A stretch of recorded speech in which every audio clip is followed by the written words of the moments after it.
We're out on the property of Lancaster General Hospital doing a riparian restoration project today. It's being supported by Exelon Corporation, which provided funding for this, and the Pennsylvania Environmental Council, the Little Conestoga Watershed Association, and the Lancaster Conservancy. So a whole lot of groups out here working together, trying to improve this zone here along the stream and reduce the nutrient flows. The concept behind this project is a demonstration really about two major things that are important in this watershed and international. One is that we are trying to stop nutrients that would flow off a farm field into the stream system by putting in trees and other things that will absorb the nutrients.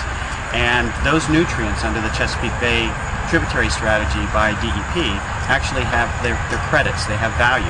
So Exelon was motivated in part because they wanted to capture those nutrient credit values. So that's part of the motivation for this.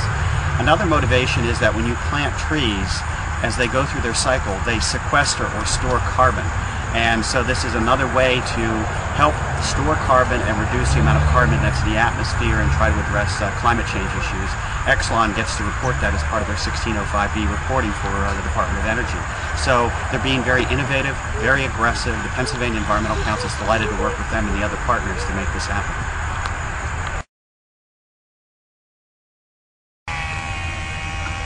There's a couple of reasons why Exelon was involved in this tree planting project. We wanted to restore habitat along a creek in this particular watershed because we have facilities on the Susquehanna River and we're concerned about nutrient loading to Chesapeake Bay.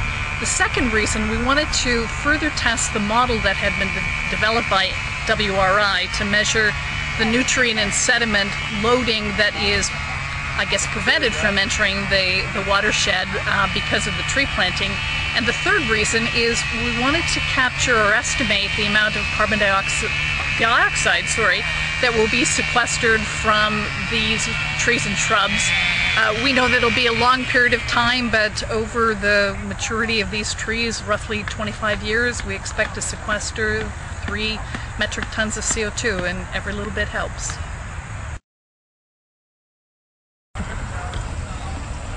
Hi, my name's Todd Trout. I teach chemistry at Lancaster Country Day School, and I'm a member of the board of the Little Conestoga Watershed Alliance. These kinds of activities, such as today's riparian buffer planting, has been a really big boost for community service outreach for students at our school and to show the students and the teachers how we can apply what we teach in the classroom to real-world situations. The tree planting today has brought together people from Lancaster General Hospital, Exelon, Pennsylvania Environmental Council, the Little Conestoga Watershed Alliance, local schools like mine and Millersville University, Cub Scouts, and it's just a great way to give back to the community and teach students about riparian buffer zones and carbon sequestration. And over the years, we've probably done 14 plantings with the Little Conestoga Watershed Alliance, our school, Lancaster Country Day, and I think we've really planted a seed with those kids as to what's important for the future. So it's been great.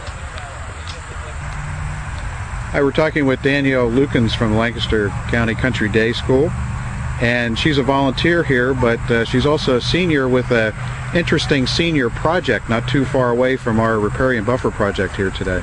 Can you tell me a little bit about that? Yeah, last spring we had a tree planting just across the street, and currently myself and another senior are working on tracking the survivability rate of all the trees, and we're going to track just how far away they are from the stream and the conditions of the soil and everything, and see which trees survive where, and hopefully that'll help for future tree plantings. So this isn't your first riparian buffer project? No, no. What kind of benefits do you get to the environment of buffer projects? I mean, why plant all these trees? Well, it definitely helps take CO2 out of the atmosphere and put oxygen back into it with all the trees, and it also helps the stream quality as well. It'll put more dissolved oxygen into the water and help make it less acidic, and just pretty much the overall quality of the stream and all the inhabitants of the stream. There were a lot of students out here today, and it was a lot of fun to do this, but you also learned a little bit. Would you come out and do a project like this again? Yeah, oh definitely. This is, I think, my 5th or 6th tree planting, so it's always fun to come out. I really enjoy it. Always learn how to dig a better hole. So you're a senior in high school. What Yes. are your plans for college? You think you get into something related to the environment for college? I hope to go into environmental science, and I'm looking up in University of Vermont. So I'm looking. They have a good program there, so hopefully I'll continue my environmental interests up there. That's great, Danielle. Thanks very much. Okay. Senator Brubaker, thanks for coming out today to this project. You've been in a couple projects like this before. How important do you think projects like this are to water quality and Lancaster and the environment? Well, thanks for pulling me to the side. This is a fantastic project. We have, I don't know if there's 50 students or 100 students today here on site, but it's very, very inspiring. Twofold gain is from my perspective. One, of course, is to the environment. Planting trees, I believe it's about over 600 trees that are going to be planted here today. But two, and not an insignificant number two, is the student involvement, the young people involvement. I talked to a number of students here that planted their very first tree ever today right here on this site. So they've been inspired by their teachers, inspired by their colleagues and partners to come out here today and volunteer their time and learn and get connected with the environment. It's that connectedness, in my opinion, between young people and the environment that's critical. And if these kind of projects can inspire young people to get their hands dirty, to dig into projects like this, our environment's going to be better, and our young people are going to be more informed and enthused about protecting our environment in the future. This project involved a lot of different partnerships, particularly with private industry. How important do you think those kinds of partnerships are to advancing environmental quality? I believe partnerships, number one, is an overused word, and it's unfortunate because we state them sometimes when the true partnership does not exist. And on this site, a true partnership does exist, where we have corporations, we have nonprofit organizations, we have students, we have local volunteers from the community, all coming together for a single purpose, not to promote their own personal objective, but to make this particular environment a better place. And students pick up on that. They understand, they see that the corporation, the people with the corporate shirts right here digging in, and they begin to realize that corporations aren't some obscure, profit-making entity without a name and a face, but they're people too. And many people within these large corporations care about the environment as much as I do, as much as people watching this video do. So I think it's very inspiring. Very good. Thanks very much for coming out. It's been my pleasure to be here. Hi, we're here with Dr. Julie Ambler from Millersville University, but she also wears another hat. Can you tell me a little bit about that?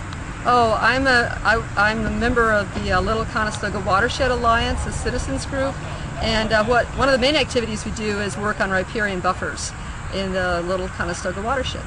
Well, this is obviously a riparian buffer in progress. Exactly. And can you tell me a little bit about the project here and why the Alliance is involved and why you're here today? Oh, okay. Actually, the Alliance was asked to coordinate volunteers and work on this project.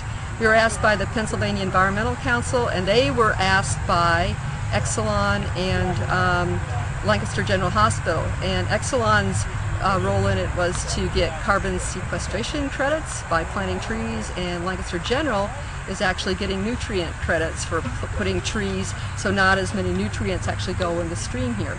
So it's and then there's actually an agreement of Lancaster General with the Lancaster Conservancy for 25 years to maintain this area. So we're out here today to plant the trees, put tree shelters on, increase survivability of the trees. The trees don't get eaten by deer.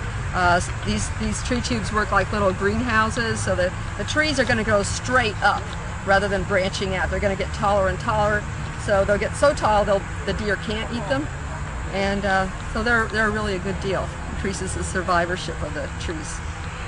How many different buffer plantings has the Alliance been involved with? Oh, the Alliance has been going for, I would say, I'm trying to think how long we've actually.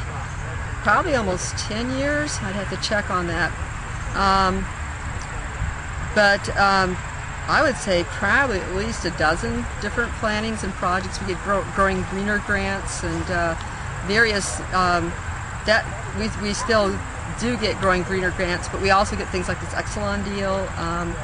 So it's been very good. One thing we're emphasizing more now is maintenance of the buffer. So either having the landowner have agreements with landowners that they'll maintain it, or in some areas we go back and try to work on them. Because that's really important. You put all this effort into planting the trees. You want to make sure they're going to grow, and you haven't wasted your money and your time. So you really are planning for the future. We're planning for the future. Yeah. Well, that's great. Thanks very much. Okay. 1, 2, 3, plant a tree!